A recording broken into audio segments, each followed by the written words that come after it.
नेपालमा फोन हाने मैले पनि त्यही समाचार पाइरहेको छु, मलाई पनि थाहा छैन भन्नुभयो। मैले जगन्नाथ खनाललाई फोन हाने, जगन्नाथ खनाल 36 वर्ष अगाडि पार्टीको प्रमुख भएको मान्छे, पूर्व प्रधानमन्त्री भएको मान्छेलाई मलाई पनि थाहा छैन। तपाईले जस्तै मैले पनि समाचार पाएर मात्रै जानकारी पाएँ। एउटा कम्युनिस्ट पार्टी सामूहिकताका आधारमा हरेक विषयमा टुङ्गो लगाउन पर्थ्यो कि वा व्यक्तिगत आधारमा? यो प्रकारले एकता गर्दा पनि दुईटा व्यक्तिको आधारमा एकता भएको थियो। मैले कौडाका बीचमा फरक राख्न चाहन्छु। एकता गर्दा पनि पर्याप्त छलफल गरिएन, पर्याप्त बहस गरिएन, पर्याप्त विचारका आधारमा छलफल गरिएन। आज विभाजनका पछाडि जुन प्रकारका कारणहरू देखा परेका छन्, आज विभाजनका पछाडि देखा परेका कारणहरू भनेका फेरि के हो?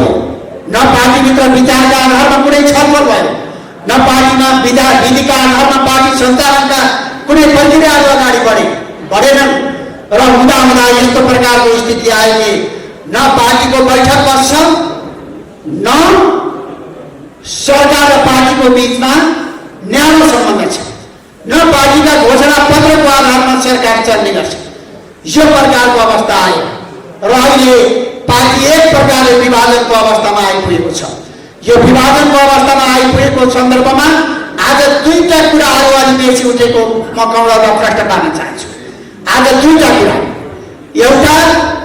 एउटा पूर्व एमाले एकातिर रहनुपर्छ भनेर एक प्रकारले कन्फ्युजन पैदा गर्ने गरी, भरम पैदा गर्ने गरी प्रयत्न भइरहेको छ। म राख्न चाहन्छु कि पूर्व एमाले र पूर्व माओवादी केन्द्र त ती दुईटै पार्टीहरू अवसान भइसके। नेपाल कम्युनिस्ट पार्टी मात्रै आम कार्यकर्ताहरूले जान्दछन् हामीले जानेको आन्दोलन नेपाल कम्युनिस्ट पार्टी मात्रै।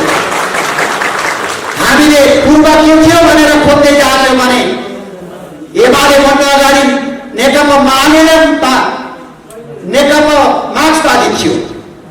नेकपा माले भन्दा अगाडि दाङको सन्देश समूह र रातो झापा समूह, सन्देश समूह, रातो तारा लगायतका धेरै घटकहरू मिलेर पार्टी बनेको थियो। पूर्व माओवादी केन्द्र पनि पूर्व खोज्दै जाने धेरै पुगेको थियो।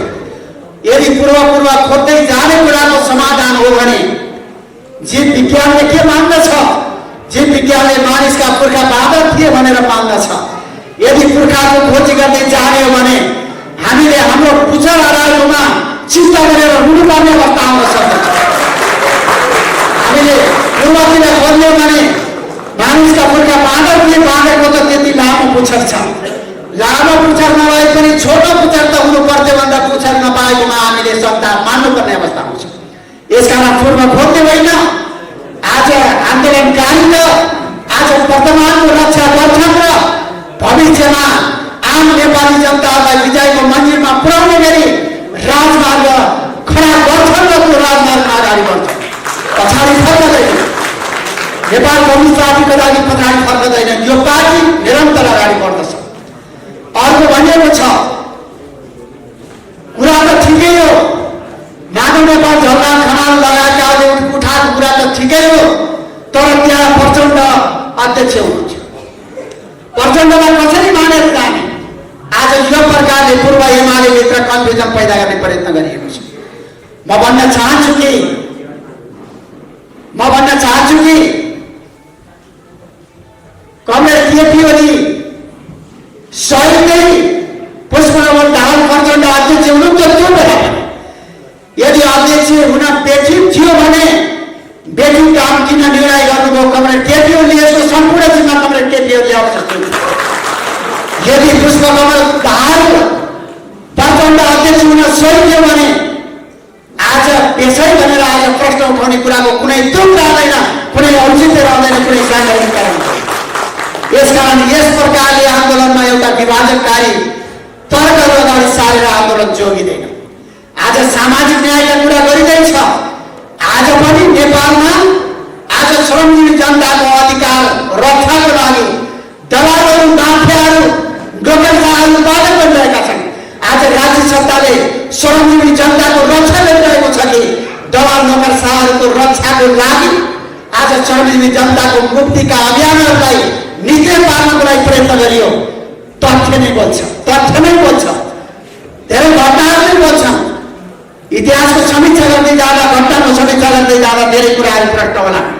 यसकारण सामाजिक न्यायका कुराहरू एउटा कम्युनिस्ट पार्टीको सरकारले लागू गर्दै जाने र जनपक्षीय शक्तिलाई बलियो बनाउनु पर्ने, एक प्रकारले भन्ने हो भने नयाँ जनवादी शक्तिहरूलाई बलियो बनाउने गरी अगाडि बढ्नु पर्थ्यो। नयाँ खाले जनवादी शक्तिहरूलाई बलियो बनाउने गरी अगाडि बढ्नु पर्थ्यो। त्यो अवस्था भएन। जहाँसम्म विचारको कुरो छ, नेकपा एमाले बहुदलीय जनवादको कुरा गर्ने गर्दथ्यो। माओवादी केन्द्रले 21औं शताब्दीको जनवादको कुरा गर्ने गर्दथ्यो। यी दुईटै विचारहरू नारीसँग ओपन गरौँला, तर आज दुईटै विचारहरूलाई थाती राखेर समाजवाद, उन्मुख जनताको जनवादलाई आज विचार मानेर अगाडि बढौँ भनेर यो मान्यताका आधारमा दस्तावेजमा लेखियो। तर आज एकताका बेलामा जुन प्रकारले सम्झौता गरिएको थियो, त्यो प्रकारको इनामबाट बाहिर रहेर कार्यकर्ताहरूलाई भ्रममा पार्ने गरी जुन प्रकारले प्रयत्न गरिएको छ, यसको कुनै औचित्य रहँदैन। महाधिवेशन आउँदा बहुदलीय जनवाद पनि खुला होला, 21औं शताब्दीको जनवाद पनि खुला होला, समाजवाद पनि खुला होला, नयाँ जनवाद पनि खुला होला, अर्को कुनै प्रकारको जनवाद पनि खुला होला। त्यहाँनिर बहस गरौँला, तर ती सबै कुराहरू विधिले समाधान गर्नु पर्दथ्यो। आज त्यो कुरा भएन। कमरेडहरू, आज देशमा जुन प्रकारले सङ्कट पैदा भएको छ, आज कतिपय प्रधानमन्त्रीको पक्षमा रहेका कतिपय साथीहरूले भन्नुभएको छ, आज पदको लागि यो प्रकारले विभाजन गरियो भन्नुभएको छ। म एउटा तथ्य राख्न चाहन्छु। हजारौं तर्कभन्दा एउटा सत्य, एउटा तथ्य धेरै शक्तिशाली हुन्छ। आज प्रचण्डले प्रधानमन्त्री बन्न नपाएर यो प्रकारको स्थिति आयो पनि भन्ने गरिन्छ। माधव नेपालले अध्यक्ष बन्न नपाएर यो प्रकारको स्थिति आयो भन्ने पनि गरिन्छ। म कसैलाई गाली गलौज गर्न चाहँदैन, तर म तथ्य राख्न चाहन्छु। पार्टी यही वर्ष प्रचण्ड प्रधानमन्त्री हुने भन्दा एउटा तमासु बनेको रहेछ। त्यो तमासुको फोटोकपी केही दिन अगाडि निर्वाचन आयोगमा समेत बुझाइएको छ। तर प्रचण्डले त साढे बाँकी रहेको 2.5 वर्ष पनि तपाईँले नै चल्नुहोस् भनेर केपी ओलीलाई लिखितहरू समेत पनि थाती राखेर चलाउनको लागि उहाँले नै प्रस्ताव राख्नु भएको। यसले के कुरालाई पुष्टि गर्छ? के कमरेड प्रचण्डले प्रधानमन्त्री नपाएर यो अवस्था आएको थियो भन्ने कुरालाई पुष्टि गर्छ? यदि पदको लागि हो भने त आफूसँग भएको त्यो लिखातलाई बजाएर दावा गरेर उहाँले खिचलो गर्नुहुन्थ्यो होला नि। तथ्यले पदको लागि लडाइँ गरियो भन्ने कुरालाई स्वीकार्दैन। जहाँसम्म माधव नेपालको प्रश्न छ, माधव नेपालले चाहे पार्टीभित्र होस् चाहे पार्टी बाहिर होस्, मलाई अध्यक्ष पद चाहिएको छैन। तर मलाई पार्टी विधिबाट चल्नु पर्दछ, पार्टी विचारबाट चल्नु पर्दछ, पार्टीका फैसलाहरू जनपक्षीय हुनु पर्दछ। मलाई यही कुराको सरोकार छ भनेर पटक पटक बोल्नुभएको थियो। म गौरवलाई राख्न चाहन्छु। अन्तिम बैठकमा यो संसद विघटन हुने क्रममा चलिरहेको त्यो अन्तिम बैठकको ओपनिङ गर्दा कमरेड प्रचण्डले आँखाभरि आँसु लिएर एक दिन बोल्नुभएको थियो ओपनिङ बैठकमा, यदि मेरो कारणले पार्टी एकतामा समस्या पर्छ भने म अध्यक्ष पद छोड्न तयार छु भनेर ओपनिङमा बोल्नुभएको थियो। आज माधव नेपालले यदि मेरो कारणले पार्टी एकतामा समस्या आउँछ भने म कार्यकर्ता भएर बस्न तयार छु, तर पार्टीलाई विचार र विधिको आधारमा सञ्चालन गर्न जरुरी छ। पार्टीलाई सामान्यताका आधारमा सञ्चालन गर्न जरुरी छ। पार्टीलाई एउटा निश्चित सिद्धान्त र मर्यादाका आधारमा सञ्चालन गर्न जरुरी छ। सरकारलाई पार्टी घोषणा पत्रका आधारमा सञ्चालन गर्न जरुरी छ। एउटा पुँजीवादी पार्टीले त पार्टीका घोषणा पत्रका आधारमा सरकार चलाउँछ भने एउटा कम्युनिस्ट पार्टीले कम्युनिस्ट पार्टीका घोषणा पत्रका आधारमा, पार्टीका निर्णयका आधारमा सरकार चलाएर व्यक्ति स्वेच्छाचारिताका आधारमा सरकार चलायो भने आन्दोलन कहाँ पुग्छ? प्रश्न यही थियो, समस्या यही थियो।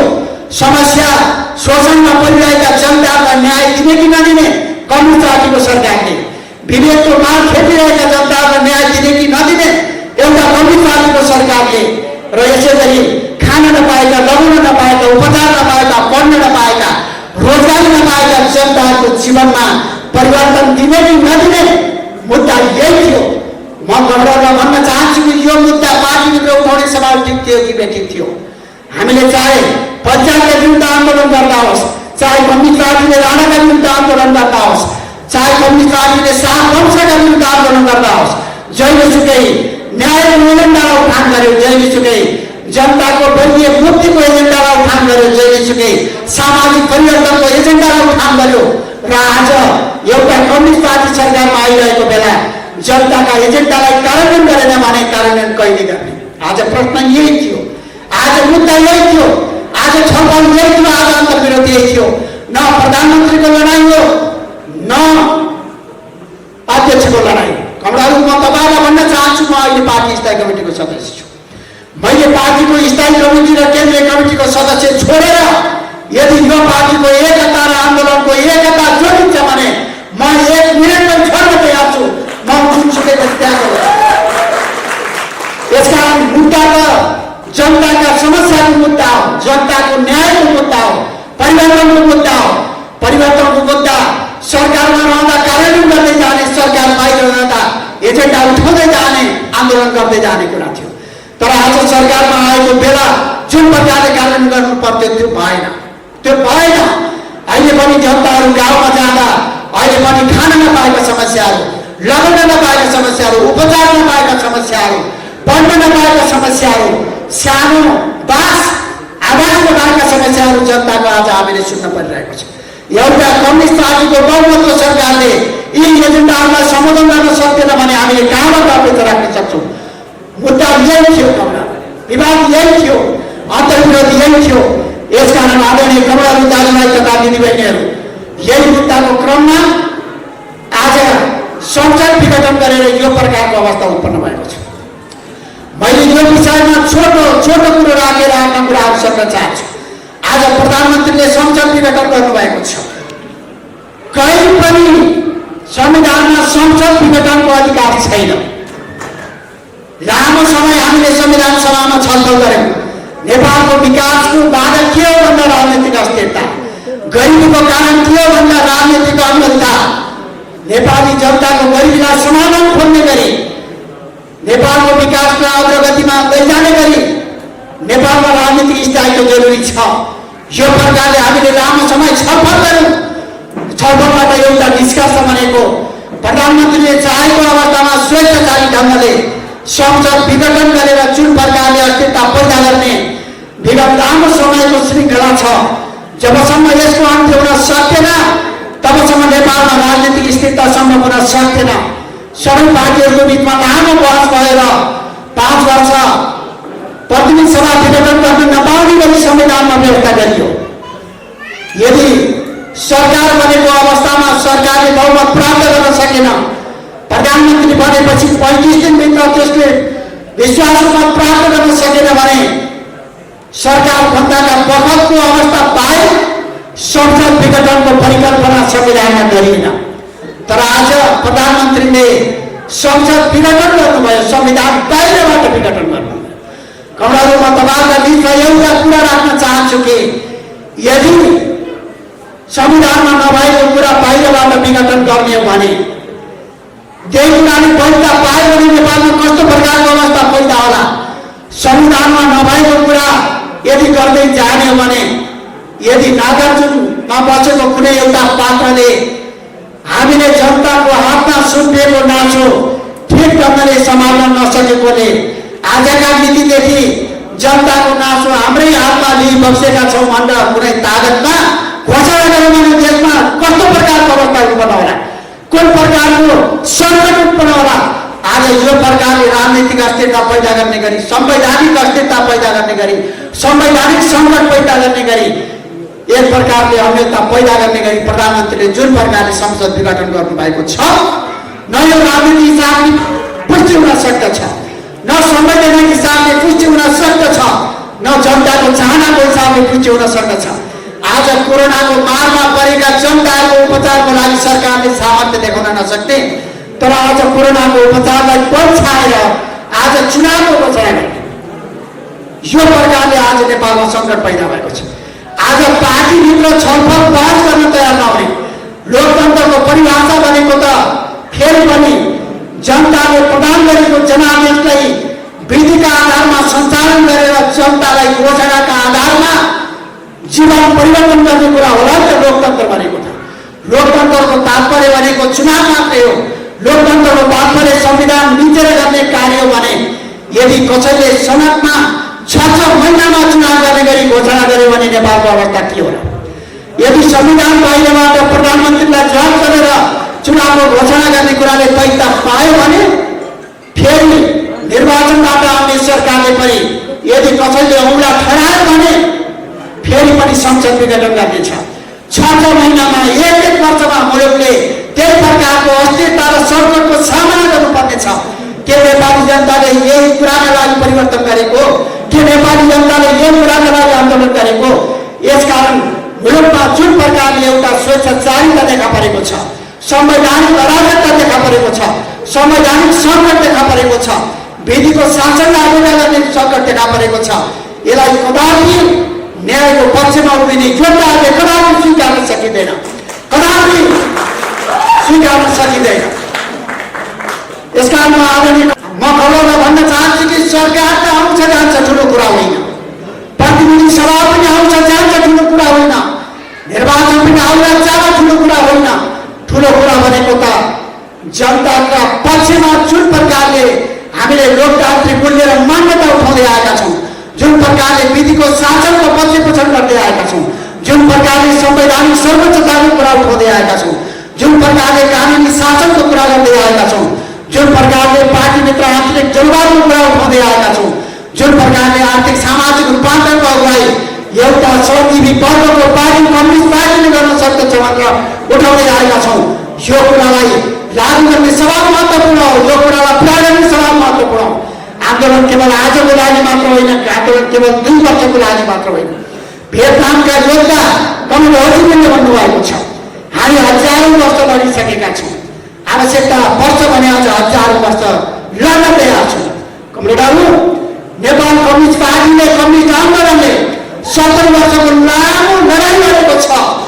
यदि कम्युनिस्टको नामबाट नै कम्युनिस्ट पार्टीलाई आन्दोलनलाई समाप्त पार्ने कोसिस गरिन्छ भने आवश्यकता पर्यो भने अझ 50औं वर्ष लडाइँ गर्न तयार छौँ र अप्रेलमा भन्न चाहन्छु, अप्रेलमा भन्न चाहन्छु आदरणीय कमरेडहरू, फेरि पनि यो लडाइँमा जनताको पक्षमा आवाज उठाउने आन्दोलनकारी योद्धाहरूले नै विजय प्राप्त गर्नेछन्। यसर्थ आज हामीले उठाएको आन्दोलन भनेको न्यायको आन्दोलन हो। आज कम्युनिस्ट पार्टीलाई जोगाइराख्नको लागि, आन्दोलनलाई जोगाइराख्नको लागि, संविधानलाई जोगाइराख्नको लागि, विधिको शासन जोगाइराख्नको लागि, देशलाई फेरि सही बाटोमा फर्काउनको लागि संसदको पुनर्स्थापना हुन जरुरी छ। संसदको पुनर्स्थापनाले नै हाम्रो आन्दोलन जोगाउनेछ।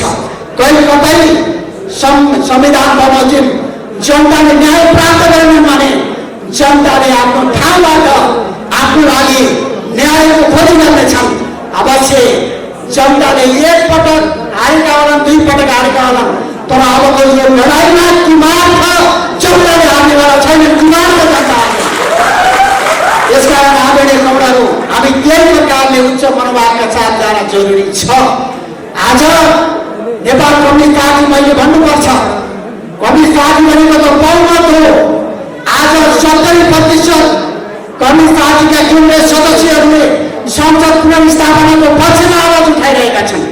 आज हामी जुन ठाउँमा उभिएका छौँ, 70% केन्द्रीय सदस्यहरू यही ठाउँमा हुनुहुन्छ। आज संसद विघटनको पक्षमा वकालत गर्ने खबरहरू त मात्रै 24% हुनुहुन्छ। आज 24% पार्टी हो कि 70% पार्टी हो? आज कम्युनिस्ट पार्टीको इतिहासका मूल्य मान्यता दिएको हक कहिले भन्दछ कि 70% सदस्यहरूको पार्टी नै कम्युनिस्ट पार्टी हो? यसकारण चाहे कम्युनिस्ट पार्टीको हिसाबले होस्, चाहे संवैधानिक सर्वोच्चताको हिसाबले, चाहे सामाजिक न्यायको हिसाबले, हरेक हिसाबले हामी न्यायको पक्षमा उभिएका छौँ। आज प्रधानमन्त्रीले कहिले भएको जात्रा हारीगाउँ भने जस्तै प्रधानमन्त्रीले संसद विघटन गर्ने अनि उहाँले नै आन्दोलनको फेरि जुलुस जस्तो पनि गर्ने, यसमा कुनै आपत्ति छैन, ठिक छ गर्नुहोस्।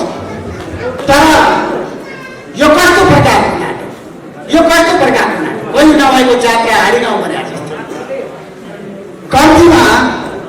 कम्तीमा सरकारमा रहेको शक्ति त गर्नुपर्छ होला नि, कानुनलाई सम्मान गर्नुपर्छ होला नि, संविधानलाई सम्मान गर्नुपर्छ होला नि, पत्रलाई सम्मान गर्नुपर्छ होला नि। आज विधि पद्धति कानुन संविधान मर्यादा सारा उल्लङ्घन गरेर कस्तो प्रकारको राजनीति गर्न कोसिस गरिएको।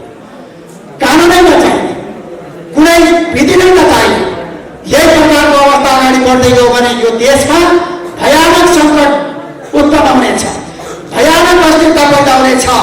देशलाई अस्थिरताबाट रोक्नको लागि, देशलाई प्रतिगमनबाट रोक्नको लागि, लोकतान्त्रिक अधिकारको रक्षा गर्नको लागि हामीले सडक सङ्घर्ष गरिरहेका छौँ। यो सडक सङ्घर्षमा जानु बाहेक हामीसँग कुनै विकल्प छैन। आज सिङ्गो जनमत हाम्रो पक्षमा छ, सिङ्गो पार्टी हाम्रो पक्षमा छ। तपाईँले सुनिरहनु भएको छ, संसद विघटन गर्ने पक्षका केही साथीहरू बाहेक संसद विघटनलाई औचित्यपूर्ण र संवैधानिक सम्बन्ध आज देशमा कुनै पार्टीले, कुनै नागरिक समाजले, कुनै बुद्धिजीवीले के समर्थन गरेको छ? छैन। आज कसैले समर्थन गरेको छैन।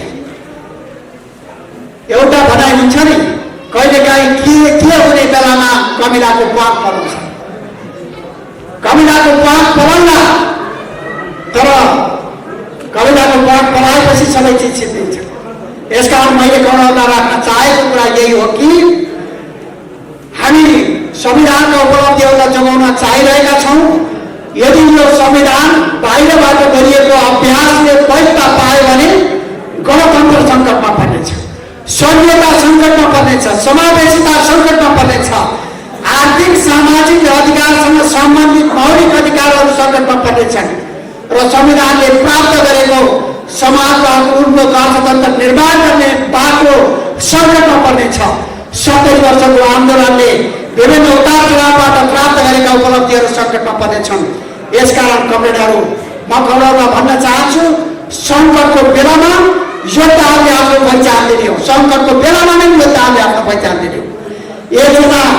एकजना राजनीतिज्ञले भन्नुभएको छ, एकजना क्रान्तिकारी योद्धाले भन्नुभएको छ, मानिसको मूल्याङ्कन 3वटा अवस्थामा हुन्छ नि। एउटा पारिवारिक सङ्कटको बेला ऊ कति जनताको पक्षमा उभिन्छ, मूल्याङ्कन त्यस्तो अवस्थामा हुन्छ। अर्को जेलमा परेको बेला, हिरासतमा परेको बेला ऊ जनताको पक्षमा कति आत्मसम्मानका साथ उभिन सक्दछ, त्यो बेला कार्यकर्ताको मूल्याङ्कन हुने गर्दछ। तेस्रो राजनीतिक सङ्कटको बेला, जति बेला पार्टीभित्र आन्दोलनमा सङ्कट पैदा हुने गर्दछ, अमेलता पैदा हुने गर्दछ, त्यति बेला कार्यकर्ताको मूल्याङ्कन हुने गर्दछ। कमरेडहरू, आज नेपाल कम्युनिस्ट पार्टीको इतिहासमा एउटा दुर्भाग्यवश एउटा सङ्कट आएको छ। एकजना व्यक्तिले जबरजस्त एकातिर स्थायी कमिटीको बैठक बसिरहेका छौँ, अध्यक्ष आउनु होला आशा गरेर बस्दा त पार्लियामेन्ट विघटन भएको समाचार सुन्नुपर्छ।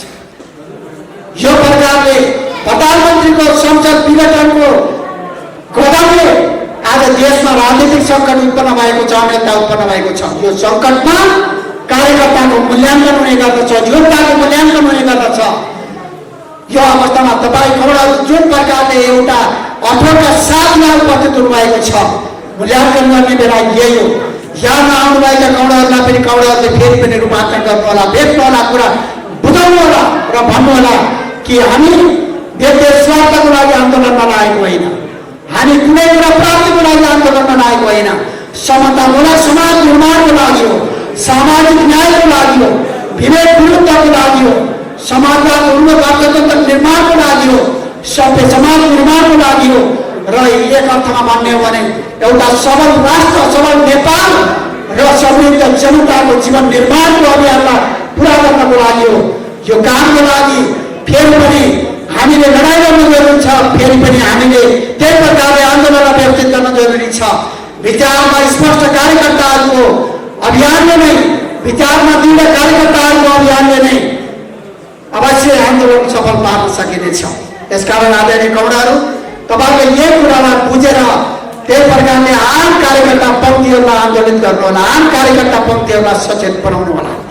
दुनियाँको कुनै पनि ठाउँबाट कम्युनिस्ट पार्टीहरू कमजोर भए पनि म फेरि भन्न चाहन्छु, यो कम्युनिस्ट पार्टीमा बेला बखतमा यस्ता करोडहरू धेरै लाग्ने गरेका छन्। अहिले पनि करोड लागेको छ, तर करोड त केही समय मात्रै हो, करोड त केही समय मात्रै हो। त्यो करोड लामो समय लाग्नेवाला छैन। सूर्यमाथि लागेको करोड केही समय मात्रै हो। आज भनिँदैछ निर्वाचन आयोगमा पनि मुद्दा छ, 70% केन्द्रीय बहुमतले आधिकारिकता नपाउने अनि 24%ले आधिकारिकता पाउँदा कि हामीले कल्पना गर्न सक्छौँ कि माओवादी सम्भव हुन सक्दैन कि मात्र म भन्न चाहन्छु कि पार्टी नेपाल कम्युनिस्ट पार्टी भनेको हामी जहाँ छौँ त्यही हो नेपाल कम्युनिस्ट पार्टी। यसकारण वैधानिकता यही पार्टीले पाउँछ, चुनाव चिन्ह यही पार्टीले पाउँछ, पार्टी भनेकै यही हो, जहाँ 70% छ त्यही हो। 51% मात्रै हुँदा पनि कम्युनिस्ट पार्टी भनेको त्यही हुन्थ्यो भने आज 70%ले एउटा निश्चित मान्यताका आधारमा आफ्नो आगान कायम राखिरहेका छन्। यसकारण communist party Nepal communist party जसले आधिकारिकता पाउने गरी आफ्नो दावा प्रस्तुत गरेको छ, चाहे पछाडि हुने भविष्यमा सुदूर भविष्यमा हुने निर्वाचन विजय प्राप्त गर्छौँ, कदापि हामीले हाम्रो विजयको झन्डालाई झुक्न दिँदैनौँ, कदापि कसैले छक्क दिँदैनौँ। हामीलाई हिजो सत्तासँग त हामी लडेका थियौँ, पञ्चायत समितिका विरुद्ध पनि लडेका थियौँ, काङ्ग्रेसका विरुद्ध पनि लडेका थियौँ। के काङ्ग्रेस सरकारमा छ भनेर हामी लडाइँ लड्ने डराएको भए नेपाल कम्युनिस्ट पार्टीले बहुमत ल्याउने अवस्था ल्याउने थिएन। आज कोही मानिसहरू प्रधानमन्त्री हुनुहोला, मन्त्री हुनुहोला, तर त्यसको कुनै प्रभाव छैन। इतिहासमा यस्ता सरकार धेरै आएका छन्, अझ धेरै सरकारहरू आउँछन्, तर हाम्रो न्यायको आन्दोलन निरन्तर अघि बढिरहेको छ। बगिरहने अविरल बगिरहने, काली गण्डकी जस्तै अविरल बगिरहने, बलिदान जस्तै अविरल बगिरहने, छन्ती र पना जस्तै न्यायको आन्दोलन अविरल बगिरहेको छ। कुनै शक्तिले, कुनै ताकतले, कुनै बलले, कुनै जातले हाम्रो यो आन्दोलन रोकिँदैन, हाम्रो यो भावना रोकिँदैन, हाम्रो यो विचार फेरिँदैन। यसका कारणहरू त्यही प्रकारले तपाईँ नेपाल कम्युनिस्ट पार्टीको पक्षमा, यो शुभ संस्थाको पक्षमा उभिनुहोस्, त्यही प्रकारले लाग्नुहोस्। कन्फ्युजनमा रहेका कमलालाई पनि सच्याउनुहोस्। कहिलेकाहीँ त लाग्ला नि हाडीमा मकै भुटेर कतै मकै मार्न सकिन्छ नि भन्ने भरमा पनि कतिपय कमलाहरू हुनु होला नि।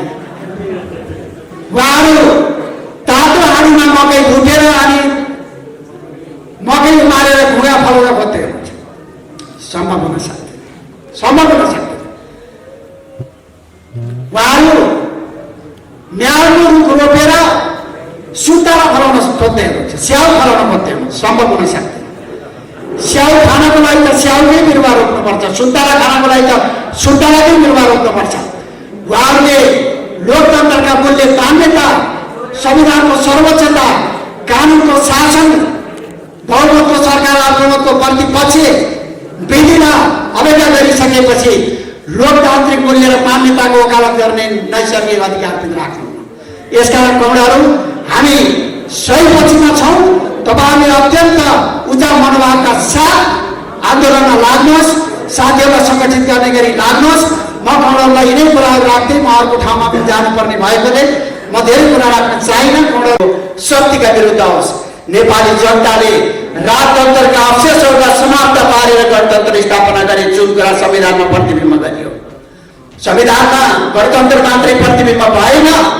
पहिला म आफैलाई समेत अनुभव छ। 56 सालमा निर्वाचित हुँदा 50,000 को एउटा पिउने पानीको पाइप माग्नु पर्यो भने सिंहदार दरबारको ढोका गजगजाउनु पर्ने।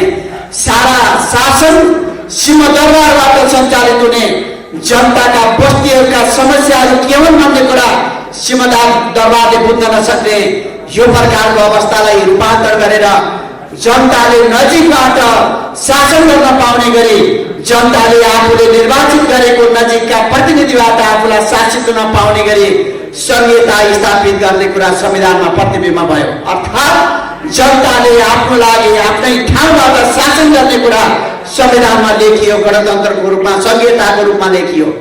तेस्रो कुरा तपाईँहरूलाई थाहा छ, लामो समयदेखि हाम्रो देशमा जातीय विभेद छ, धार्मिक विभेद छ, सांस्कृतिक विभेद छ, लामो समयदेखि वर्गीय विभेद छ। आधारभूत तहको वर्गले एक प्रकारले नारकीय जीवन बाँचिरहेको अवस्था अहिले पनि विद्यमान छ। यस्तो अवस्थामा चाहे पछि परिरहेको महिला समुदाय होस्, चाहे पछि परिरहेको सामाजिक सांस्कृतिक अन्य समुदाय होस्, पछि परिरहेको समुदायलाई, वर्गलाई अधिकार सम्पन्न बनाउनु पर्छ, अधिकारका मालिक बनाउनु पर्छ, नीति निर्माणको तहमा, राजकीय तहमा पुर्याउनु पर्छ भन्ने मान्यताको आधारमा 62-63 सालको आन्दोलनले समावेशिताको मुद्दालाई उठान गरेर संविधानमा पछि परिरहेको समुदायको भावनाको प्रतिनिधित्व गर्ने गरी समावेशितालाई समेत प्रतिबिम्ब गरियो। यसको साथसाथमा आदरणीय कमरेडहरू, तपाईहरुलाई थाहा छ, दुनियाँमा जनताको जीवनलाई सबभन्दा महत्त्व राख्ने आर्थिक सामाजिक क्षेत्रका महत्त्वपूर्ण मुद्दाहरू, खास गरी घर नहुनेले घर प्राप्त गर्ने गरी आवासको अधिकार, खान नपाउने खाद्य सुरक्षाको प्रत्यारोप हुने गरी खाद्य सुरक्षाको अधिकार र यसै गरी उपचार नपाउने उपचारको व्यवस्था पक्का ग्यारेन्टी हुने गरी स्वास्थ्य सम्बन्धी अधिकार, बालबालिका पढाउन नसक्ने आम नेपाली नागरिकका बालबालिकाहरूले पढ्न पाउने गरी शिक्षाको अधिकार र यसै गरी रोजगारी नपाएका युवाहरूले रोजगारी पाउने गरी रोजगारीको अधिकार लगायतका आधारभूत अधिकारहरू मौलिक अधिकारको रूपमा संविधानमा प्रतिबिम्ब गरिएर ती मौलिक अधिकारहरूलाई अनिवार्य रूपमा सरकारले कार्यान्वयन गर्नुपर्ने छ। यदि मौलिक अधिकारको कार्यान्वयन भएन भने एउटा नागरिकले अदालतमा सरकारका विरुद्ध च्यालेन्ज गर्न सक्ने गरी, मुद्दा हाल्न सक्ने गरी जनताको अधिकार र मौलिक अधिकारको रूपमा व्यवस्थित गरियो, प्रतिबिम्ब गरियो। र अझै संविधानको प्रस्तावनामा संविधान समाजवाद उन्मुख अर्थतन्त्र निर्माण गर्ने गरी, समाजवादको आधार तयार गर्ने गरी मुलुकलाई अगाडि लैजानेछौँ भन्ने प्रतिबद्धताको आधारमा प्रस्तावनामा देखियो। र कौडालाई थाहा छ, दाजुभाइ दिदीबहिनीहरूलाई थाहा छ, चाहे आर्थिक नीतिको सन्दर्भमा होस्, चाहे सामाजिक नीतिको सन्दर्भमा होस्, चाहे शिक्षा र स्वास्थ्य नीतिको सन्दर्भमा होस्, चाहे वैदेशिक नीतिको सन्दर्भमा होस्, देशलाई स्वतन्त्र अस्तित्वका साथ आत्मसम्मानका साथ माथि उठाउने गरी, आम नागरिकलाई आत्मसम्मान र सुरक्षित जीवनका साथ आफ्नो जीवनलाई रूपान्तरण गर्ने गरी राज्यका निर्देशक सिद्धान्त, नीति र कार्यक्रमहरूको व्यवस्था गरियो। ती सबै कुराहरू सहित नेपालको संविधान दुनियाँका कुनै पनि संविधानहरूभन्दा तुलनात्मक हिसाबले प्रगतिशील संविधानको रूपमा नेपालको संविधान हामीले संविधान सभाले लेख्यो।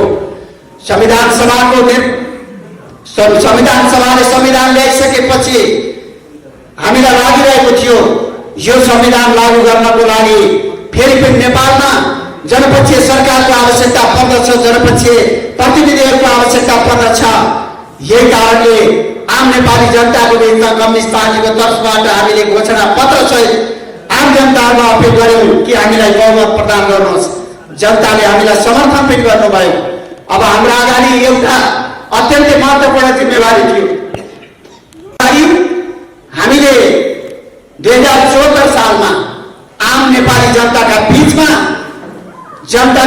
हामीले केही प्रतिबद्धताहरू व्यक्त गरेका छौँ। निर्वाचन घोषणा पत्र मार्फत हामीले हाम्रो देशलाई कस्तो बनाउने निर्वाचन घोषणा पत्र मार्फत हामीले प्रतिबिम्ब गरेका छौँ। जनताका बीचमा हाम्रा अठोटहरूलाई हामीले ती प्रतिबद्धताहरूलाई, घोषणा पत्रलाई, हाम्रा घोषणाहरूलाई लागू गर्ने सवाल हाम्रो लागि ज्यादै अहम महत्त्वको विषय थियो। कमरेडहरू, एउटा महत्त्वपूर्ण विषय यो थियो। दोस्रो महत्त्वपूर्ण विषय, नेपालको संविधानले जे कुराहरू प्रतिबिम्ब गरेको छ, नेपालको संविधानमा जे प्रकारले उपलब्धिहरू प्राप्त भएका छन्, ती उपलब्धिहरूको कार्यान्वयन मार्फत नेपाललाई एउटा सबल राष्ट्रको रूपमा, समृद्ध राष्ट्रको रूपमा निर्माण गर्ने र जनताको जीवनलाई समृद्ध जीवन निर्माण गर्दै जनताको जीवनलाई सुखी जीवनमा परिणत गर्ने र बिस्तारै बिस्तारै आधारभूत तहको जनतालाई माथि उठाउने गरी हामीले हाम्रा अधिकारहरूलाई पुरा गर्नुपर्ने थियो। देशमा लामो समयदेखि सामन्तवादको शोषण आम नेपाली जनताहरूले बेहोर्नु पर्यो। सामन्तवाद त एक हिसाबले लगभग समाप्त भएको छ, तर अहिले पनि सामन्तवादका अवशेषहरू अहिले पनि बाँकी छन्। देशमा एक प्रकारले दलाल नोकरशाही पुँजीपति वर्गले आम नेपाली जनतामाथि शोषण गरिरहेको थियो। अहिले पनि नेपाली समाजमा दलाल नोकरशाही पुँजीवाद अहिले पनि हावी भइरहेको छ। यस्तो अवस्थामा बिस्तारै बिस्तारै राष्ट्रिय अर्थतन्त्रको निर्माण गर्ने र समाजमा कायम भइरहेको विद्यमान शोषणका विरुद्ध आम जनताहरूलाई माथि उठाउने, मुक्ति गर्ने हिसाबले अगाडि बढ्ने सन्दर्भमा सरकारले गम्भीरताका साथ पहल गर्नुपर्दथ्यो। तर विडम्बना, मैले आदरणीय कमलका बीचमा म माफी मागेर मैले यो विडम्बना पूर्ण भनिरहेको छु कि हामी संविधान सभाले संविधान बनाएपछि सम्पन्न भएको निर्वाचनद्वारा बहुमत प्राप्त गरे। त्यो बहुमतको सरकारको एउटा 20 महिना मन्त्री भएको नाताले मैले पनि केही आफ्ना अनुभूतिहरू गरिरहेको छु। मलाई एउटा उत्साह पनि थियो कि त्यो सरकारले किसानहरूको पक्षमा, श्रमिकहरूको पक्षमा, कर्मचारीहरूको पक्षमा, उद्योगी र व्यवसायीहरूको पक्षमा, आधारभूत तहका जनताहरूको पक्षमा प्रगतिशील कामहरू मार्फत नेपाली समाजको रूपान्तरण गर्ने अभियानलाई पुरा गर्न सरकारमा बस्दा गरे। कम्तीमा मन्त्रीको हैसियतले मैले पनि यो सपना पालिरहेको थिएँ। मैले पनि यही कुरामा कल्पना गरिरहेको थिएँ। यहाँलाई थाहा छ, म श्रम मन्त्रीको हैसियतले केही समय काम गरेँ। श्रम मन्त्री स्वाभाविकै रूपमा काम गर्ने श्रमजीवी जनताको अधिकारको रक्षा गर्ने एउटा मन्त्रालय थियो। तर मैले ती धेरै कुराहरूलाई आज यहाँका बीचमा भन्न चाहदैन। कुनै दिन कथाले माग गर्यो भने, समयले माग गर्यो भने मैले तथ्यवाही सबै कुरा बाहिर ल्याउँला। तर म तपाईँहरूका बीचमा यति मात्रै भन्न चाहन्छु कि म एउटा कम्युनिस्ट पार्टीको सरकारको मन्त्रीमा रहँदा मैले श्रमजीवी श्रमिकहरूका पक्षमा, श्रमजीवी किसानहरूका पक्षमा, श्रमजीवी मजदुरहरूका पक्षमा र गरिब आधारभूत वर्गका पक्षमा कतिपय नयाँ कार्यक्रमको पहल गर्दा कुन प्रकारले कठिनाइको सामना गर्नु पर्यो, यसले मलाई कहिलेकाहीँ लाग्ने गर्थ्यो म कम्युनिस्ट पार्टीको सरकारको मन्त्री हुँ कि वा म कहाँ छु। मलाई कहिलेकाहीँ यस्तो पनि अनुभूति हुने गर्थ्यो, सायद मन्त्रीको पदमा रहेका मानिसहरू एक्लै जनताका समस्याहरूलाई सम्झेर आँखाबाट आँसु चुहाउने अवस्था सायदै कम हुन्छ होला। सायद बाहिरबाट हेर्दा मन्त्रीमा रहने मानिसहरू खुसी हुन्छन् भन्ने लाग्छ होला। तर मैले कुनै दिन आत्मकथा लेखेँ भने म यी सबै कुराहरूलाई लेखुला। तर मैले एउटा बहुमत, कम्युनिस्ट पार्टीको बहुमतको सरकारको मन्त्रीको हैसियतले जुन प्रकारले श्रमजीवी जनताको पक्षमा, गरिब जनताको पक्षमा, आधारभूत जनताको पक्षमा काम गर्नको लागि कतिपय नीतिगत सुधारहरू, कतिपय कानुनी सुधारहरू, कतिपय कार्यक्रमिक सुधारहरू र कतिपय शोषणका विरुद्धका अभियान र कारबाहीहरू गर्ने सन्दर्भमा जुन प्रकारले कठिनाइको सामना गरियो, यसले लाग्छ कम्युनिस्ट पार्टीको सरकारले कतै जनतालाई बिर्स्यो कि भन्ने कुरा त्यो बेला पनि हामीले महसुस गरेका थियौँ। तर मैले ती सबै कुराहरू भन्दिनँ। अवश्य पनि राजनीतिमा एउटा मर्यादा आउनु जरुरी छ। अहिले कतिपय ठुला ठुला नेताहरूले मञ्चमा गरेका भाषणहरूको सन्दर्भमा मेरो अलिक फरक विमति छ। म अहिले पनि के भन्न चाहन्छु भने एकै ठाउँमा हुँदा कहिलेकाहीँ फोहोर कुराहरू थिए भने पनि ती सबै फोहोर कुराहरूलाई छताचुल्ला पार्ने भन्दा फेरि पनि विचार, सिद्धान्त, राजनीति र मान्यताका आधारमा नै व्यक्ति कुरालाई पराजित गर्ने गरी लडाइँ गर्ने कुरा अगाडि बढाइयो भने मात्रै हामीले कम्युनिस्ट पार्टीले विजय प्राप्त गर्न सक्छौँ। यो आन्दोलनले सफलता प्राप्त गर्न सक्छ। हामीले अप्नाएको यो आन्दोलन भनेको न्यायको आन्दोलन हो। हामी अन्यायका विरुद्ध अभियान चलाइरहेका छौँ। यसकारण मैले ती सबै कुराहरूलाई आज पनि रात्रिभरि पनि नराख्न सक्छु। तर म यति भन्न चाहन्छु कि एउटा कम्युनिस्ट पार्टीको सरकारले निर्वाचन घोषणा पत्रका आधारमा जनताको पक्षमा काम गर्ने उसको कर्तव्य हो कि होइन, आज हामीले समीक्षा गर्नुपर्ने बेला आएको छ। एउटा कम्युनिस्ट पार्टीको सरकारको नाताले देशको स्वतन्त्रता र अखण्डता, देशको आत्मसम्मानको लागि त्यही प्रकारले केवल वचनमा मात्र हुँदैन, त्यही प्रकारले सरकारले लिने नीतिहरूमा, कार्यक्रमहरूमा ध्यान पुर्याउनु पर्ने हो कि होइन, यसको पनि गम्भीरता साथ समीक्षा गर्नुपर्ने अवस्था आवश्यक छ। आज नेपाल सँगसँगै अगाडि बढेका कतिपय देशहरूले जुन प्रकारले समृद्धि प्राप्त गरे, जुन प्रकारले उनीहरूले आफ्नो समाजलाई रूपान्तरण गरिसके, आज एउटा कम्युनिस्ट पार्टीको सरकारको नाताले जनताको जीवनलाई परिवर्तन गर्ने, जनताको जीवनलाई रूपान्तरण गर्ने सन्दर्भमा हामीले यति मात्रै काम गरेर पर्याप्त हुन्थ्यो वा हामीले नयाँ उचाइबाट काम गर्नु पर्दथ्यो, यो कुराको गम्भीरता साथ समीक्षा हुन जरुरी छ। कमलालाई थाहा छ यस बीचमा एउटा कोरोनाको महासङ्कट विश्वव्यापी रूपमा मानव समुदायले सामना गर्न परिरहेको छ। सन् 1918 देखि 22 सम्मको स्पेनिस फ्लू पछाडि 100 वर्षको अन्तरालमा विश्व मानव समुदायले एउटा सङ्कटको सामना गरिरहेको छ।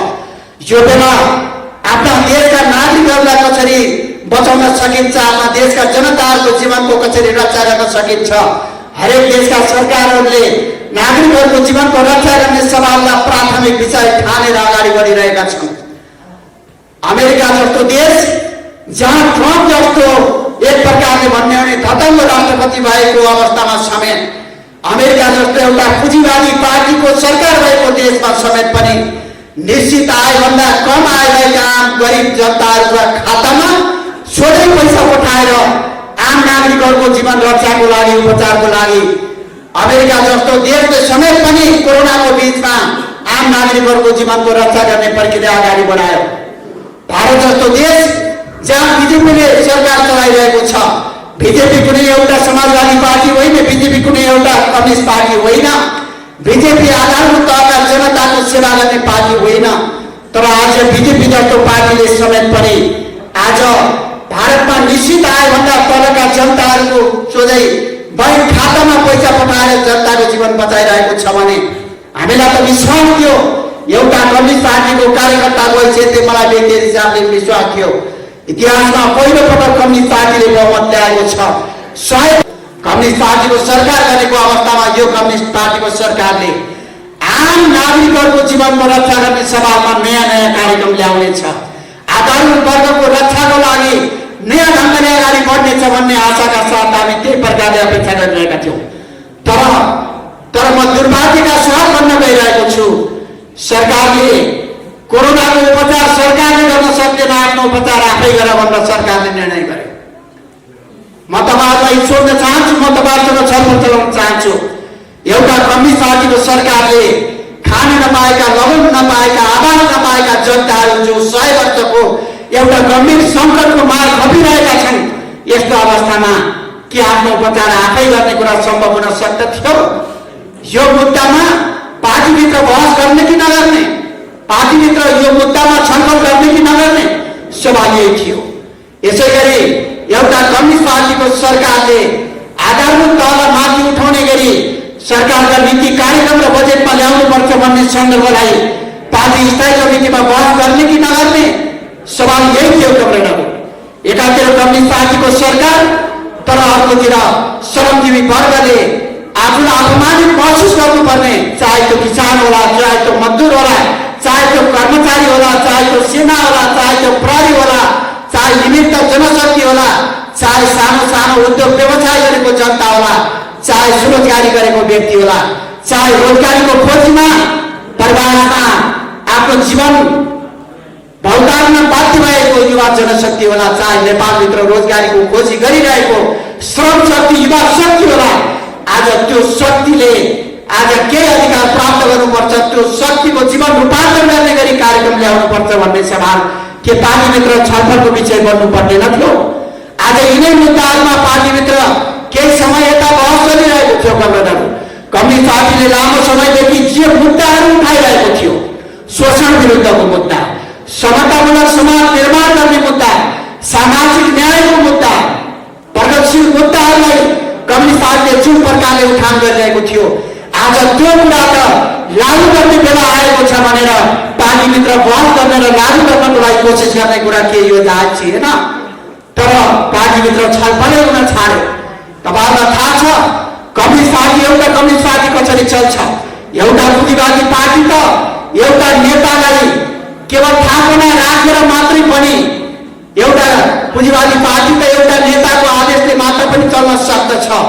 तर एउटा कम्युनिस्ट पार्टी त विचारको आधारमा चल्ने गर्दछ, एउटा कम्युनिस्ट पार्टी त विधिको आधारमा चल्ने गर्दछ। यदि कम्युनिस्ट पार्टीमा विचार भएन, यदि कम्युनिस्ट पार्टीमा विचार भएन भने कम्युनिस्ट पार्टी कहाँ पुग्ला? देशलाई कता लैजाने, समाजलाई कता लैजाने, जनताको जीवनलाई कतातिर मुखरित गर्ने भन्ने सन्दर्भमा यदि एउटा कम्युनिस्ट पार्टीले एउटा निश्चित विचारका आधारमा आफूलाई अग्रसर बनाएन भने देश कता जाला, पार्टी कता जाला, जनताको जीवन कता जाला? सवाल यही थियो, पार्टीभित्र बहसको सवाल यही थियो। तर हामीले बैठक गराउनु पर्छ भन्ने तपाईँहरूले आफै महसुस गर्नुहोस् कि एउटा कम्युनिस्ट पार्टीभित्र, एउटा जीवन्त पार्टीभित्र पर्याप्त विचारहरूको बहस हुने गर्दछ, पर्याप्त अन्तर्विरोधहरू हुने गर्दछन्। तर ती सबै विचार, सबै मतभेदहरूको टुङ्गो लगाउने काम फेरि पनि पार्टीको प्रणालीले नै गर्ने गर्दछ। पार्टीको विधिले नै गर्ने गर्दछ। त्यो विधि के हो? त्यो विधि लेनिनवादी संगठनात्मक सिद्धान्त भन्ने गरिन्छ। त्यो विधि जनवादी केन्द्रीयताका आधारमा काम सम्पादन गर्ने भनेर भन्ने गरिन्छ। त्यो भनेको के हो? तल्लो कमिटी माथिल्लो कमिटीको मातहतमा, अल्पमत बहुमतको मातहतमा, सबै कमिटीहरू केन्द्रीय कमिटीको मातहतमा, केन्द्रीय कमिटी र केन्द्रीय निकायहरू महाधिवेशनको मातहतमा, महाधिवेशन सबै सदस्यहरूको मातहतमा, कमिटीभित्र विभिन्न विचारहरू प्रतिबिम्बाउने, विचारमा पर्याप्त बहस र छन्दसम्मको नामबाट होस्, चाहे चौथो महाधिवेशन चाहे के, विभिन्न पार्टीहरू कम्युनिस्ट पार्टीहरूले जुन प्रकारले लामो समयदेखि काम गरे, उनीहरूले लेनिनको संगठनात्मक सिद्धान्तका आधारित भएर उनीहरूले त्यही विधिमा आधारित भएर कम्युनिस्ट पार्टीलाई सञ्चालन गरे। तर आज कस्तो प्रकारको दुर्भाग्यपूर्ण स्थिति आयो? म कमरालाई एउटा धेरै वर्ष अगाडिको एउटा सन्दर्भ आज पनि राख्न चाहन्छु। मलाई लाग्छ साल 1994 के अरे 1994 सन् 1994 कुरा, आजभन्दा करिब 25-26 वर्ष अगाडिको कुरा हो जस्तो लाग्छ। मैले एउटा सोभियत सङ्घको एउटा उदाहरण राख्छु र कमरा नेपालको प्रसङ्गमा मैले जोड्नेछु। करिब 26 वर्ष अगाडि क्युबामा एउटा कार्यक्रम थियो, फिडेल क्यास्ट्रोले उद्घाटन गर्ने एउटा कार्यक्रम थियो। समयले त्यो कार्यक्रमको प्रतिनिधि मण्डलमा म पनि नेपालको तर्फबाट गएको थिएँ। करिब 26 वर्ष अगाडिको कुरा गरिरहेको छु। जाँदा मस्को हुँदै जानु पर्यो। मैले कमराका बिचमा एउटा तस्विर राख्छु। आज ठिक त्यही अवस्थामा नेपालको कम्युनिस्ट आन्दोलन आइपुग्यो। आज हामी त्यही अवस्थामा आयौँ। जाँदा कस्तो अवस्था थियो भने लेनिनको नेतृत्वमा स्थापित भएको सोभियत राज्य सत्ता, जुन प्रकारको चरम गरिबी र अभावमा बाँचिरहेको सोभियत सङ्घको जनताको जीवन थियो, त्यो जनताको जीवनलाई बदलेर केन्द्रीय हिटिङ सिस्टम, सबैले निःशुल्क उपचार, सबैले निःशुल्क शिक्षा, सबैले आवास, सबै ठाउँ सडक, सबैलाई खाद्य सुरक्षाको प्रत्याभूति, यी सारा कुरा सहित 70 वर्षको लामो राजकीय सत्ताले सोभियत समाजवादको निर्माण गर्यो। कमरेडहरू, 70 वर्षको लामो सोभियत समाजवाद निर्माण भए पश्चात एक थोपा रगत नबगाई एउटा शान्तिपूर्ण आन्दोलनले सोभियत कम्युनिस्ट पार्टीको 70 वर्षको राज्य सत्ता ढाल्न पुग्यो। 70 वर्षको राज्य सत्ता मात्रै ढालेन, सोभियत सङ्घभित्रका विभिन्न राज्यहरू टुक्रिएर झन्डै 1.5 दर्जन राज्यको रूपमा सोभियत सङ्घ विभाजित बन्न पुग्यो। ठिक त्यही बेला मस्कोमा केही साथीहरू सहित म पनि क्युबा जाने गरी पुगेको थिएँ। मेरा सिनियर साथीहरू पनि हुनुहुन्थ्यो, म उमेरले अलि सानै पनि थिएँ। अनि त्यो बेला मस्कोको सडकमा करिब 2000-3000 मानिसहरू पाउरोटी किन्नको लागि लाइन लागेका हुन्थे। $1 साथ्यो भने 1 झोलामा रुबल आउने, 1 झोला रुबल भनेको रुसको पैसा आउने।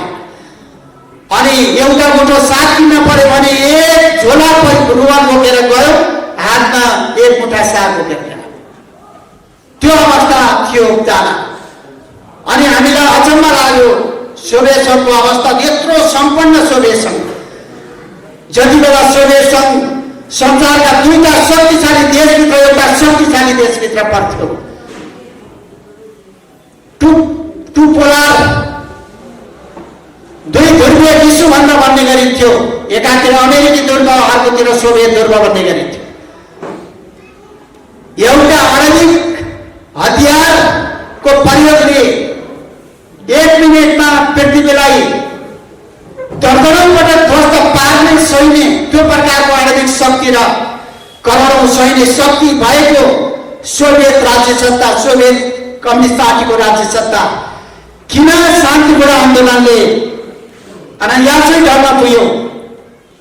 हामीलाई अलि आश्चर्य लागेको थियो। समयले 90मा त्यो प्रकारको एउटा सङ्कट आयो, त्यसको 4 वर्षपछि हामी पुगेका रहेछौँ। मलाई एकजना अग्निशिखा कमरेड हुनुहुन्थ्यो, मभन्दा सिनियर हुनुहुन्थ्यो। इङ्ग्लिस उहाँको मेरोभन्दा राम्रो थियो, उहाँको कलम चल्थ्यो, बुझाइ राम्रो थियो, चेतना हुन थियो।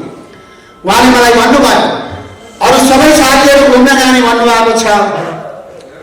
म तपाईलाई एकजना मान्छेकोमा लैजान्छु, तपाईले गम्भीरता साथ ती मान्छेबाट तपाईले केही कुरा सिक्न जरुरी छ, म तपाईलाई एक ठाउँमा लिएर जान्छु भनेर भन्नुभयो। मैले हुन्छ भने अरू केही साथीहरू अन्त जानुभयो, म उहाँको पछि पछि जाने निष्कर्षमा पुगेँ। उहाँले एकजना 88 वर्षको एउटा पालो उमेरको एकजना दाढी पालेको लामो कपाल पालेको, कपाल यसै पनि उनीहरूको फुल्छ, सेतो कपाल भएको एकजना पाको व्यक्तित्वकोमा लैजानुभयो र उहाँले मिठो अङ्ग्रेजी बोल्नुहुँदो रहेछ, साधारण अङ्ग्रेजी, सिम्पल बुझ्ने गरी अङ्ग्रेजी बोल्नुहुँदो रहेछ। किन सोभियत राज्य सत्ता समाप्त भयो भनेर अपनी सिकाले सोध्नुभयो र उहाँले जवाब दिनुभयो। उहाँले के जवाब दिनुभयो भने सोभियत कम्युनिस्ट पार्टीले यति लामो समयसम्म सरकार चलायो, तर बिस्तारै बिस्तारै उसले विकास गरेको केवल बाटो हो, पुल हो, बिजुली हो, केवल ताल हो भन्ने कुरा मात्रै बुझ्यो, तर विकास भनेको सामाजिक पक्ष पनि हो, सभ्यताको पक्ष पनि हो, मानिसको वनको पक्ष पनि हो भन्ने कुरालाई सोभियत राज्य सत्ताले बुझ्न सकेन। हामी त्यहाँनिर चुक्यौँ। एक दोस्रो, आधारभूत वर्गको जीवन्त शिक्षा, स्वास्थ्य, खाद्य सुरक्षा सबै हिसाबले सुरक्षित छ, तर जब समय परिवर्तन हुँदै जान्छ, मान्छेका आकांक्षाहरू बढ्दै जान्छन्, मान्छेका अपेक्षाहरू पनि बढ्दै जान्छन्। साइकल चढ्न नपाएको मान्छेलाई साइकल चढ्ने रहर हुन्छ, जब मान्छे साइकल चढ्छ त्यसपछि मोटरसाइकल चढ्ने रहर हुन्छ, जब मान्छे मोटरसाइकल चढ्ने रहर हुन्छ, कार चढ्ने रहर हुन्छ, जब मान्छे कार चढ्न सामर्थ्य राख्दछ त्यसपछि ठुलो जिप चढ्ने रहर हुन्छ। मानिसका आकांक्षाहरू, मानिसका आवश्यकताहरू, मानिसका चाहनाहरू कर्मशः परिवर्तित भएका हुन्छ। यो प्रकारले सोभियत राज्य सत्ताले मानिसका अपेक्षाहरूलाई सम्बोधन गर्ने गरी नयाँ ढङ्गले कार्यक्रम ल्याउनु पर्थ्यो, तर कार्यक्रमको सीमा यथावत रह्यो, परम्परागत रह्यो। केवल यथास्थितिको सीमाभित्र रहेर मात्रै मान्छेका आधारभूत समस्याहरूको मात्रै सम्बोधनका कुरा गरियो, समस्या यहाँ रह्यो। तेस्रो, कम्युनिस्ट पार्टी जस्तो भएन। कम्युनिस्ट पार्टीको महासचिवले बैठकै नबोलाउने, त्यहाँ महासचिव प्रमुख हुने गर्थ्यो, राष्ट्रपति पनि महासचिव थिए, मिखाइल गोर्बाचोभ नामका व्यक्ति। पार्टीको बैठकै नबोलाउने, बैठक बोलायो, बैठकमा छलफलै नगराउने, छलफल गरेर निर्णय नै पूर्ण नदिने, कहीँ कतै निर्णय भएको छ भने निर्णय नै कार्यान्वयन नगर्ने, एक प्रकारले व्यक्तिवाद हावी भयो। जसरी पुँजीवादभित्र व्यक्तिवाद हावी हुन्छ, समाजवादमा साम्यता हावी हुन्छ, ठिक उल्टो भयो। समाजवादभित्र व्यक्तिवाद हावी भयो। कहिलेकाहीँ त कम्युनिस्ट पार्टीको महासचिवले एउटा निर्णय गर्ने, मिखाइल गोर्बाचोभले एउटा निर्णय गर्ने, केन्द्रीय कमिटीका सदस्यहरूलाई बोलाएर -5 हस्ताक्षर गर्न पठाउने, यो तहमा कम्युनिस्ट पार्टी पुग्यो। एक प्रकारले साम्यता समाप्त भयो, एक प्रकारले विचार समाप्त भयो, एक प्रकारले विधि समाप्त भयो। यसकारण हामी यहाँ आइपुग्यौँ। उहाँले भन्नुभयो। चौथो कुरा उहाँले के भन्नुभयो भने समाजलाई हामीले रूपान्तरण त गर्यौँ, लेनिनकालीन समय, स्टालिनकालीन समयमा हामीले रूपान्तरण त गर्यौँ, तर अझ समाजलाई अग्रगति दिने काम धेरै बाँकी छ। स्वाभाविक रूपमा मानव समाजको विकासले धेरै चरणहरू पार गरेको छ। आदिम साम्यवादी युगदेखि आजसम्म आइपुग्दा आदिम साम्यवादी युग, दास युग, एक प्रकारले कृषि युग, सामन्त युग, पुँजीवादी युग हुँदै हुँदै हुँदै समाज जुन प्रकारले विकास र रूपान्तरण हुँदै जाने हो। समाजवाद निर्माण त गर्यौँ, तर त्यो समाजवादभित्र जनताका अपेक्षाहरूलाई सम्बोधन गर्ने गरी जुन प्रकारले विचार दिनु पर्थ्यो, विचार शून्यताको अवस्था देखा पर्यो। यसकारण सोभियत कम्युनिस्ट पार्टी यहाँ आइपुग्यो। उहाँले यसो भन्नुहुन्थ्यो। त्यसपछि अर्को एउटा प्रसङ्ग सुनाउँदै गर्नुहुन्थ्यो। राज्य सत्ता यति भ्रष्ट भयो, राज्य सत्ता यति भ्रष्ट भयो कि जनताका जीवनहरू जता जानु मतलब छैन, तर राजकीय ठाउँमा पुगेका सीमित मान्छेहरूले स्रोत र साधनमाथि भ्रमण गर्ने अवस्था विद्यमान भयो। यसकारणले आम जनताहरूको सोभियत राज्य सत्ताप्रति प्रेरणा पैदा भयो उहाँले भन्नुभयो। र अर्को एउटा उदाहरण दिनुभयो। कमसमल नामका युवाहरूको सङ्गठन थियो। सारा जनताहरू एयरपोर्टमा, रेलमा लाइन लागेका छन्। जब कमसमलका मान्छे आए भनेपछि सारा नेपालका राजा महाराजाहरूका सन्तानहरू आउँदा बाटो छोडे जस्तै बाटो छोड्नुपर्ने, लाइन लागेका जनताहरूले बाटो छोड्नुपर्ने कमजोरका मान्छेहरू अनि राजसी ठानले लाइन नलागिकन अगाडि बढ्नुपर्ने, यी तमाम प्रकारका कामहरूले जनतामा एक प्रकारले असन्तुष्टि पैदा भयो। उहाँले भन्दै हुनुहुन्थ्यो, मैले आज त्यही प्रकारको अवस्था नेपालमा देखा परेको मैले महसुस गरेको छु। नेपाल कम्युनिस्ट पार्टी भयो, दुईटा पार्टी मिलेर एउटा कम्युनिस्ट पार्टी स्थापना भयो, निष्कर्षमा पुग्छौँ कार्यान्वयन नहुने यो प्रकारको अवस्था आज नेपाल कम्युनिस्ट पार्टीभित्र पनि देखा पर्यो। हामी 22 जना स्थायी कमिटीका सदस्यहरूले कोरोनाको मारमा परेका जनताहरूलाई राहत दिनको लागि बैठक बोलाउनु पर्यो, छलफल गर्न पर्यो भनेर विधानको व्यवस्था बमोजिम बैठक बोलाउन आह्वान गर्यौँ, अनुरोध गर्यौँ। अध्यक्षको नाममा पत्र काटेर विधानको 15 दिनभित्र बैठक बोलाउने व्यवस्था गरेको थियो, तर वास्ता गरिएन। हामीले भन्यौँ कि बाहिर रहेका श्रमिकहरू बाहिर देशले दबाइरहेको छ, नेपालले आउन दिइरहेको छैन, उनको जीवन कहाँ जाने? छलफल गरौँ, बैठक बोलाउनको लागि हामीले आह्वान गर्यौँ, तर बैठक बोलाइएन। हामीले भन्यौँ कि नेपालमा एउटा ठुलो पङ्क्तिले कोरोनाको मारले रोजगारीबाट बाहिर नै परेको छ, उद्योग व्यवसाय ठप्प भएका छन्, जनताको उपचारको व्यवस्था एकदम अमेरमा परेको छ, छलफल गरौँ, बैठक बोलाउँ, बैठक बोलाइएन। यसै गरी नेपालको राष्ट्रियताको सन्दर्भमा जुन प्रकारले धारणा बोलिएको थियो, राष्ट्रिय एकतालाई सफल पार्नको लागि छलफल गरौँ, बैठक बोलाउँ, बोलाइएन। नेपालमा त्यही प्रकारको अवस्था, बैठक विहीनताको अवस्था, सामिलता विहीनताको अवस्था, विधि विहीनताको अवस्था र आधारभूत तहका जनताको जीवनमा माथि उठाउने गरी जुन प्रकारले सरकारले आफ्ना कामहरूलाई केन्द्रित गर्नुपर्दछ, कम्युनिस्ट पार्टीले जुन प्रकारले आफ्ना सोचहरूलाई केन्द्रित गर्नुपर्दछ, त्यो प्रकारको अवस्था नभएको शून्यताको अवस्था देशमा पैदा भयो र आज हामी यो प्रकारको अवस्थामा आइपुग्यौँ। कमलहरू मैले कमलहरूका बिचमा भन्नुपर्छ, तपाईँलाई आश्चर्य लाग्यो, नेकपा एमाले र नेकपा माओवादी केन्द्रको एकताको म एउटा प्रसङ्ग तपाईँलाई सुनाउन चाहन्छु। म भैरवाबाट काठमाडौँ आउँदै थिएँ, भैरवाबाट काठमाडौँ आइरहेको बेलामा एउटा म्यासेज आयो, आज नेकपा एमाले र माओवादी केन्द्रको एकताको घोषणा सभागिरीमा हुँदैछ, उक्त घोषणा सभामा आउनको लागि सूचना जारी गरिन्छ भनेर सूचना आएको छ। एउटा कम्युनिस्ट पार्टीभित्र पार्टी एकताको लागि विचारको सन्दर्भमा बहस हुनुपर्छ कि पर्दैन? विचारको बारेमा छलफल हुन पर्छ कि पर्दैन? थियो विचारको पक्षमा छलफल हुनु पर्दथ्यो, संगठनको पक्षमा छलफल हुनु पर्दथ्यो। मलाई आश्चर्य लाग्यो, मैले त्यो बेला अध्यक्ष कमरेड केपी ओलीलाई फोन हान्न कोसिस गरेँ, व्यस्त थियो, सम्पर्क हुन सकेन।